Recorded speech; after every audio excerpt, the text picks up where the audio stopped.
Go. Francis Ford Coppola's Megalopolis. Hello, welcome back to another episode of Somewhere Between a Film and TV podcast. We are your hosts. I'm Daniel Parr. And I'm Erwin. And number one, thank you so much for listening and watching. Number two, what are they going to do? They're going to like, comment, subscribe. Please do all of those things. Erwin, what are we reviewing? Megalopolis. Francis Ford Coppola's not related to Ford. magnum opus, according to him. What did he say? Like, his masterpiece. Oh, wow. This is from the man who made The Godfather 1 and 2, by the way. But we'll get into it. This movie does have... And The Outsiders. Yeah. Oh, and I love that movie. This review does have full spoilers. If you have not seen this, which you definitely haven't. No one has. On a, $120 million budget. Self-funded, by the way. In my theater, I only had two other people. Did they walk out by chance? I heard that some people they didn't walk out. One lady talked to me. Oh, really? She's like, "Are you excited about this movie?" And I go, "No, I'm not." She's like, "Yeah, me too." So even going into it, you weren't excited for it? No. Did you have any expectations for this? No, No? nothing. Except for you telling me we're going to review this movie. And I'm like, this movie's getting terrible reviews. Let me go ahead and ask you this. Even the trailer itself, I wasn't... You didn't like I don't even remember. You know what? I have not seen the trailer. Dude, I saw the trailer a couple of times and I wasn't amused by it. Well, Erwin, with this movie, yes, did you love it? Did you hate it? Or are you somewhere between? Oh no, you didn't even let me finish asking the question. Yeah, I did not like this movie. Okay. I did not enjoy it. And this is going to be one of the... By the way, this is the first time I think we've had a major disagreement on here. Yeah. I really like this movie. Why do you like it? I don't understand. Really? Yeah, I just don't see where. So... like where? How do we structure this? Okay. Let's start with the likes. Let's just start with the likes first. Well, then I want to ask you, because you're going to have way less than me. Okay. What did you like about this? When it ended, I think. When it said directed by Francis Ford Coppola. Like, okay, and nice. then it ended on the fucking Pledge of Allegiance. That's what I'm like, what? I don't... Dude, okay, I was about to get into, like, the negatives right away. Okay. Things I liked.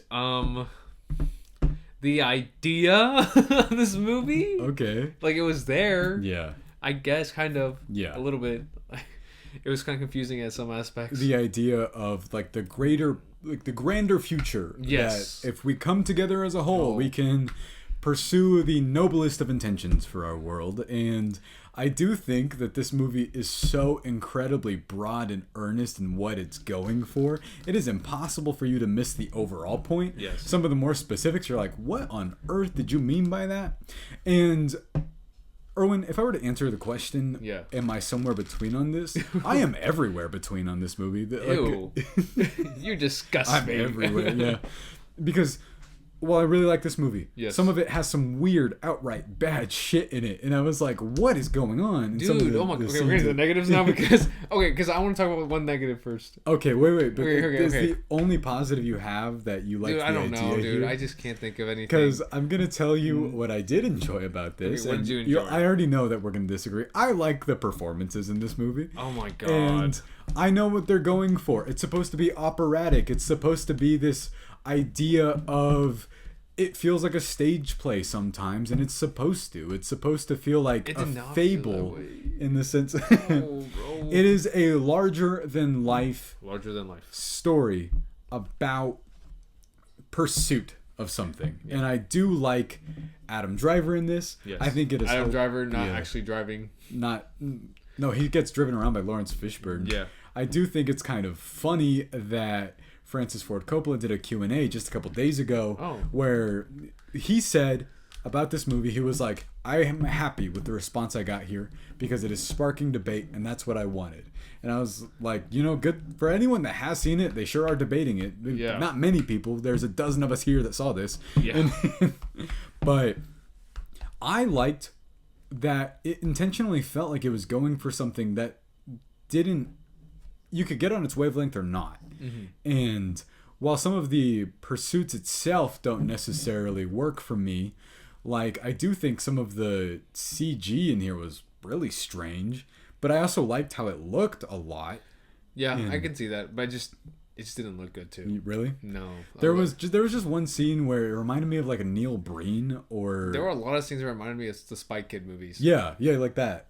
But whenever it shows the gold Megalopolis stuff, no, Megalon is what they call it. Okay. Which is a Godzilla villain, by the way. But oh, I thought it was like shark. That's a megalodon, I think. Oh. They're pretty close. But okay, Your penis?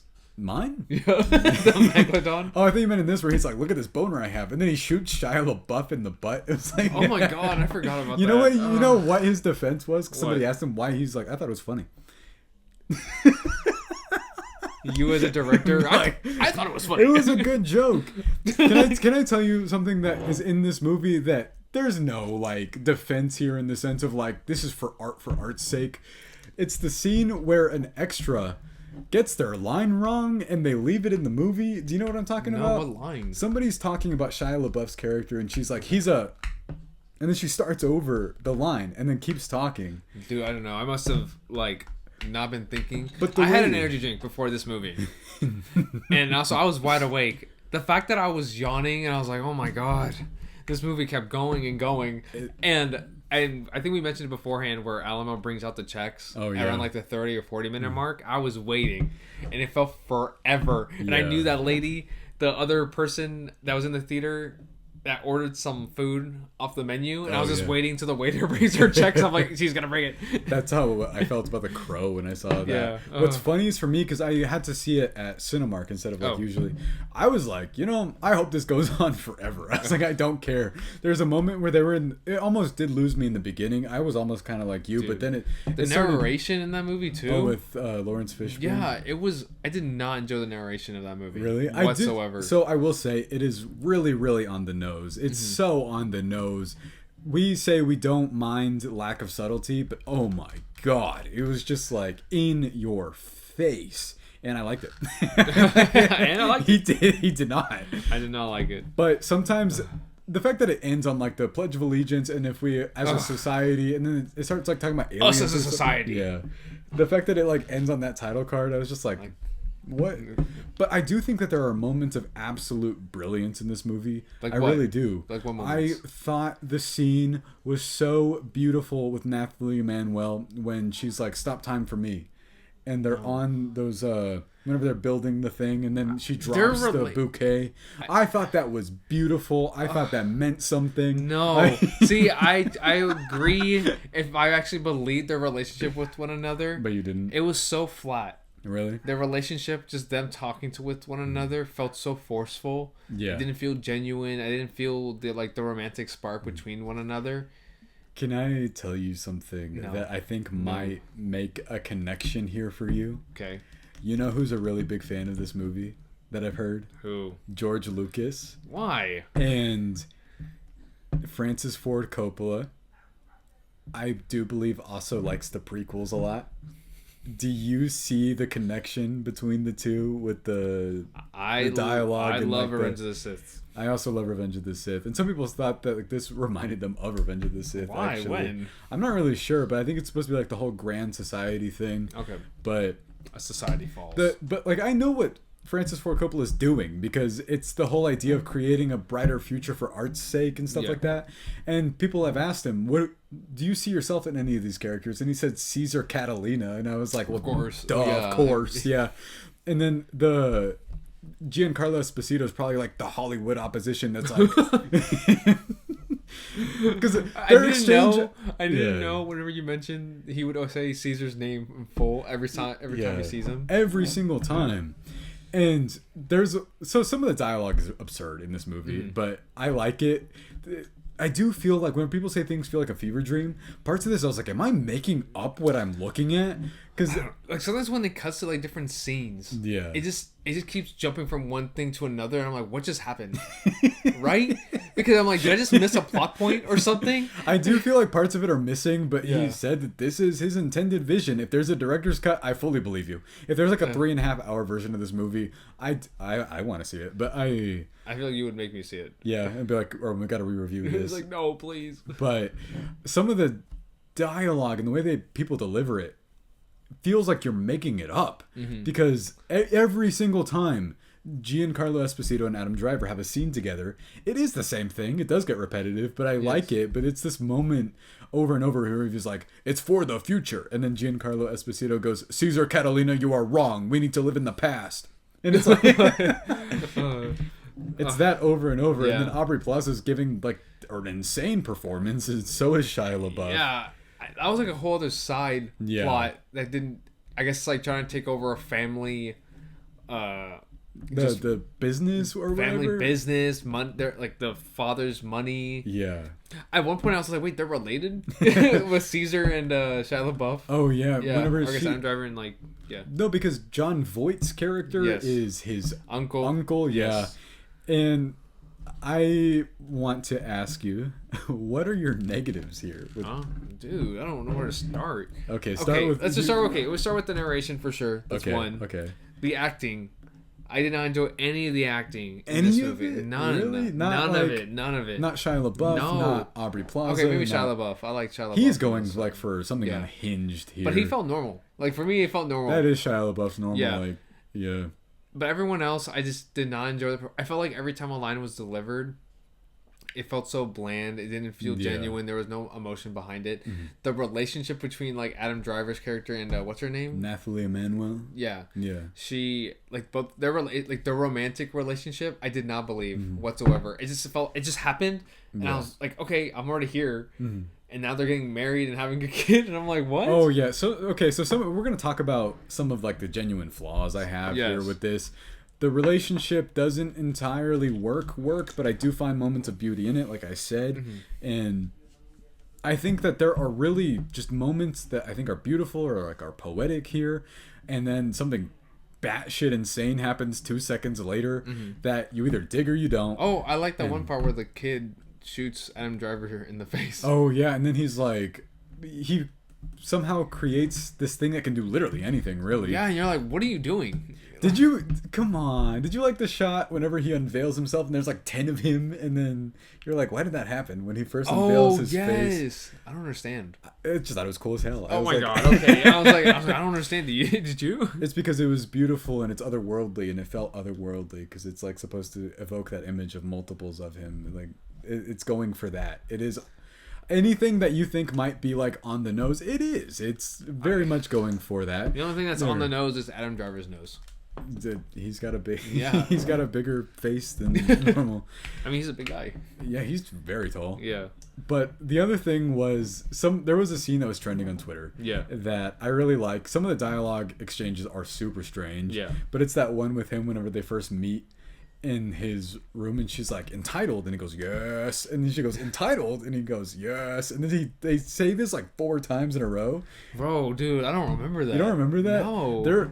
Can I tell you the one where I felt like I was like, I made up what I just saw, was whenever Shia LaBeouf's in the bank and he goes, I dropped my hat, and then the guys behind him go, I dropped my hat. Oh no, I remember that scene. That was they all dropped it. I was like, I'm confused. That's what I'm saying. I'm just so confused with the tone sometimes. Like sometimes it was comedic at times, but not in that sense. Yeah. And then times where it was feeling dramatic, but I couldn't get that feeling as well too, because they just, I don't know what it was. I don't know if it's just how the director or like Francis Ford Coppola wanted scenes to play out. I think parts of it are going for being comedic, but so much of it is kind of lost on the people that are watching it, because there are points where you're like, if you were with the director at that moment, would you pause it and be like, what do you mean? What do you mean? Yeah. And I learned that apparently that's an improvisation act that I guess some people do for acting purposes. Okay. But why leave that in the movie? I guess when you pointed out the fact that it's supposed to resemble opera, or in a way not opera, but like just plays. I do think it's supposed to resemble opera too. Yeah. That I can see that now, especially with the narration and like the pausing and the time jumps. Yeah. I can see that now. But I just don't think it would work. Funny enough we're bringing this up because we just reviewed Joker. Joke's on you. The joke is on us. It really was. That letterbox review that says this sucked Megalopolis.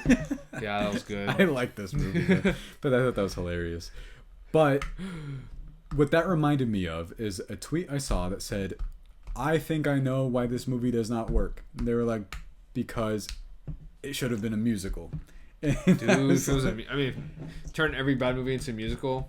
But you think it makes sense though, right? Like in terms of the sort of embellishment, the way it looks. Yeah, it's I can see how powerful it can, like certain scenes would be. Yeah. With a musical happening. No, because there's a moment in the middle of the movie where it's another subplot where it's like, what do you mean by this? Whenever it's like the virgin that's actually 23, that's not a virgin. Oh yeah. And it's just kind of thrown in there, and then it's abandoned, and you're like, where was that going? Yeah, I guess they were trying to frame. No, but then Cesar, but then not anymore. No, and then it cuts to a music video of her. Now she's like punk rock, and she's against the establishment. Oh, okay. And then you're like, okay, I get it, man. You're like, you're not explaining it, but I'm like, I understand that what you're saying is that it's about the idea of child stars, and you're probably commenting on the fact that your daughter, Sofia Coppola, perhaps was on that wavelength as well. But you're like, really? I do think so, yeah. But there are parts of it where I'm just like, I don't think people are gonna get this if they don't know who you are. I wonder, because you know how Francis Ford Coppola said that he's been trying to make this movie since it was like 1980s, 40 years ago, I think. Yeah. Obviously, he probably rewrote it a couple times. I wonder. I hope so. Not enough, apparently. Yeah.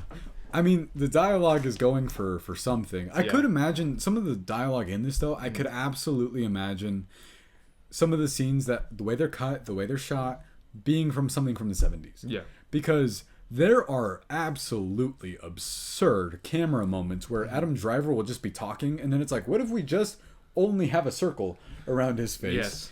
And that gives semblance of 1940s or 50s, like, how they would direct. And there's a moment I also think is beautiful here whenever he's talking to his dead wife, and it has all of this angel imagery around it, and I'm like, I get what they're going for. They're chasing the idea of him losing his wife spurred him to go for the creative, to go for and that's why at the ending it's dedicated to his, I believe, dead wife. I don't want to get that fully wrong, but I understand that that's like makes sense. Okay. But some of the stuff there, like, I know what he's going for because I read that book about The Godfather and the making of.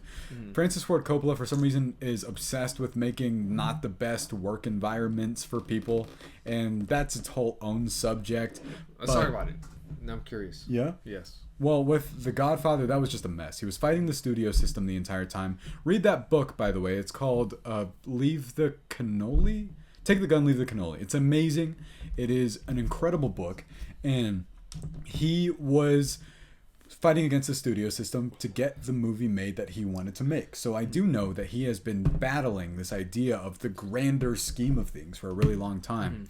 It 100% influences his work, but he does also create stressful work environments because he himself puts stress onto other people. He will change what he wants last second. He'll be like, this will work instead. And they're like, we have this set up for a totally different thing. And he's like, no, I want to do this now. And it stresses people out. And I know that sometimes he is kind of like a freewheeling, let's do this right now, let's change it. And that happened with Apocalypse Now. It's another thing. He keeps doing this. It's probably his last time ever making one. I have a feeling this is his statement piece. This is the thing he makes before he passes away because he is older. And whether or not this just gets lost on people or relitigated a couple years ago, that's like, it gets its fan base. It does have cult classic kind of written all over it to me. I do think it'll find I don't know. It's just also the way it looks. You weren't a fan of it? I don't know. Not at all. Because I can see this movie being made early 2000s or 90s. Yeah. But using more practical effects too. And then maybe it would be a lot easier for the audience to stick by and stand by what he's trying to say with the movie. But every time a shot was being made with something about the city or something about like just being built and everything. Don't get me wrong, some of it's ugly, some of it kind of, but then I saw something I agreed with. 90% of it is beautiful, and then 10% is like, what the fuck am I looking at? So for example, the moment where he stops at the flower shop out in like the nasty grimy street, and then it's just this sort of glowing flower thing that he stops.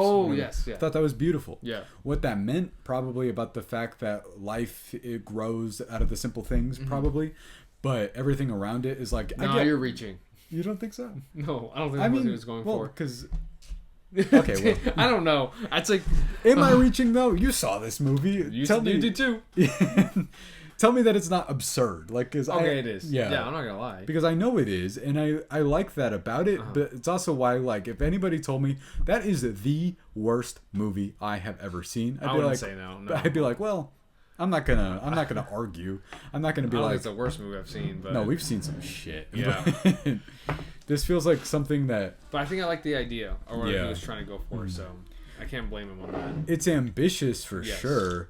I think he knew what he was doing in the sense that he did have to self-fund this because no one else would be like I get what he's saying. He's like, I'm Cesar Catalina. It's like, Cesar Catalina, what are you doing? And then he's like, I'm making Megalopolis. I'm making the Megalopolis. Yeah, just like the movie itself, Yeah. pretty much. And yes, what it's about is so on the nose in the sense that like they're even driving by a statue, and then the scales of justice, she literally breaks down, and you're like, yeah, man, okay, That's funny. That's good. and you're like, I get the visual metaphor here, and she's like exhausted, and then there's all this stuff happening on the sides, and Yeah.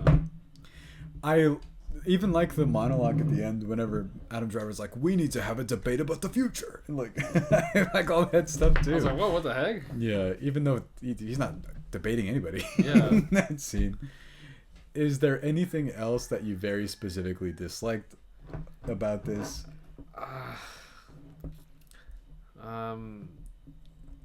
I don't know. No? I think I said everything I needed to say about this movie. Really? To be honest, I just thought it was very boring.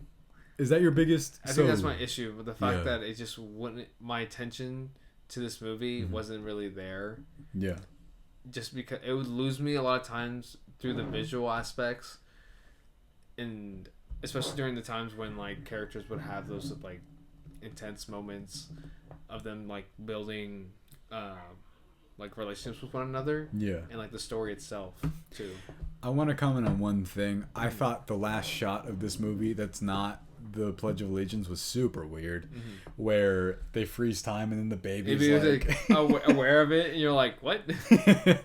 but like it ends on the baby just kind of Yeah. like, and then I was like, I guess he's capable of stopping time too? no, but it was Wait. Okay. Let me ask you about the time stuff. Okay. Adam Driver, does he have something to stop it, or is it something that he can stop? He has the ability to stop it. time himself. There's nothing that's given to him, and then there's a moment where he's like, I lost it, and then she's Yes. like, well, do it for me. Do it for me, yeah. And that's the moment I thought was great because Yeah. it's for me. I was like, oh, it gave him something to live for. I was like, Yeah. that makes sense to me. But I was like, Okay. why he had it before? I don't know. But I don't know. That's why I'm just like, the relationship together, I'm like, I did not believe the relationship whatsoever. yeah, and honestly, it's kind of the crux of this. There's a scene in this where Yes. he's like, I do everything for you. Yes. Everything, like, you have inspired me. You are everything to me. And it's kind of so important that you're like, if it doesn't work, then I can see why you would have that issue, because it is essentially about the whole idea of love. It's about love progressing for the sake of love of humanity, love of the idea of life and future, which is why, and we love people, right? No. We don't love each other. I Yes. do everything for you, Erwin. You are my Megalopolis. But if I'm going to comment on my own negatives, I have way less than he does. Wait, what are yours? I want to know yours. Okay, I do think it's a little too long. Yeah. That or it's not How long long. was That or it? it's not long enough because it's 2.5 hours. pretty 2.5 much. hours? Yeah. Which is no wonder you were like, I was like, if you were not on board for a 2.5 hour movie, I get it. dude. Ugh. But it's either one of those things that could have been expanded on so it could flow better, or not. But I liked one more thing. I liked that whole big circus thing with the girl in the middle whenever they're first getting married with Wow Platinum and John Voight's character. Oh, and he's going yes. on like a bad trip. Yeah. I like that scene. I do also think it's hilarious that she's like, they can see right through me because I get it, man. I understand what you're going for. Like, yeah, it's not subtle at all. It's why that has the tagline "a fable," because it is supposed to be heightened and weird and on the nose. But if the performances don't work, that's its whole own thing, right? Yes. Like, if the performances were better, I don't know if you'd think more of this movie for you. But I do feel like everyone was so kind of intrinsically on their own wavelength of what movie they were in. Yeah. That also I wanted to know if people felt differently about the movie they were in, because Shia LaBeouf does not feel like he's in the same movie that Adam Driver is in. No, but yeah. With Shia LaBeouf's character, it felt real in the sense of what they were trying to portray. Yeah. Just being that, type of person that Well, wants to control or wants to be the one in power and have the money and everything, try to take away from the cousin of his. But they also make commentary on like Hitler with him, because there's a scene where he gets on a tree stump that's a Nazi symbol. Mm-hmm. Oh, yeah. It's on screen for about 2 seconds, so you can miss it, but if you don't, you're like, what just happened? and then it's after that they show archival footage of Hitler and then 9/11 back to back, and you're like, hang on, pause because that's another thing where it's like, pause it, stop. What does this mean? Francis is like, this is what I wanted. Yeah, you're like, this is the movie. This is the movie. What are you talking You're about? like, can you tell me what you meant by this? Like, No. you don't get it? It's like, can you explain? And I get it. Like, he said that he wanted to spark debate for anyone that has seen this, all 12 to 15 of us. Yeah, then, dude. Wait, and he funded this movie with his own. Yeah, because I told you that he sold his wine company, made his wine company successful. Yes. And then funded this himself. How much did he make from the wine company? I don't know the answer to that, but I do know curious. that this was $120 million self-funded. And I respect it. He obviously knew that it wasn't going to be for everyone. And the fact that they put this in fucking IMAX, oh my god. They did? They put it on like the biggest screen possible. They filmed parts of it. I might be making this up, but I know it's because I know there's a difference between filmed for IMAX and filmed in IMAX. But that is insane to me. Yeah, I don't know. I can't even imagine watching certain scenes. Yeah, and then the IMAX people being like, "Are you sure?" Yeah. Like, and the seats are shaking. Imagine D-Box and it's like Cesar Catalina, and It's like, ah! there's like no action in this. But okay, overall, Erwin, what's your score? 2. 2 out of 5. I did not like this movie. I did not. I thought it was boring. That's so interesting to me, because like There was nothing. I don't know. I just couldn't. Because I could get hating it, but I never found it boring. I was gonna give it something insane, but I think its ambitions are greater than the quality itself. But I also do think this movie's good. He does not. So take with that what you will. But I'm giving this a 3.5 out of 5. Damn. And that's a lot. I thought this movie was good. So for everyone else out there, if you have seen Megalopolis, please tell me. I want to know who else has seen this movie. Yeah, I want to know what you thought of it. Yes. If you hated it, if you loved it, if you're somewhere between on it. There probably will be somewhere between. I do think not liking it or hate. I don't think they would hate it. I don't think it's a movie that you would hate. I do think it might be a movie you hate. I don't think so. I don't see it. I just think it's a movie that's boring. As a movie that I enjoyed, I can see some people being like, "What the fuck?" Like, see, I get it. I just think there'd be more to hate about. Some people really don't like what you said, but amplified. Oh, really? Yeah, okay. They hate some of the performances in this. They hate what it's going for, even, which I don't see. But I mean, don't see that. No. Come on, good idea there. Even if you don't like the movie, good idea. I think. I see the idea. That's yeah. the thing. But Erwin, what's up next? Terrifier 3. Terrifier 3. I'm excited. super excited. I'm so excited. I'm super excited. He better be. I'm excited. We're gonna have a lot to say about that. Yes. I am a huge fan of the first two, and we'll see. Yes. I've heard it's getting great reviews. I'm very excited. Me too. But what are they gonna do? They're gonna like, comment, and subscribe. Please do. And again, what did you think of Megalopolis, A Fable? That's the full name of it, by Francis Ford Coppola. A Fable, not a man. Oh, like Fablemans? Yeah. That's good. Oh, hey, I think Spielberg liked this movie. What is this? I don't understand. What's the theme here? They're all friends? They're all friends. Yeah. They're all friends with each other. Okay. There was now that we're wrapping up, I'll offhandedly mention this. Spielberg said his favorite Star Wars movie is Attack of the Clones. Why? He said that he thought it was poetic and beautiful. Dude, I'm gonna start crying. I read those guys are very interesting. But thank you guys so much for listening and watching. We will see you next time.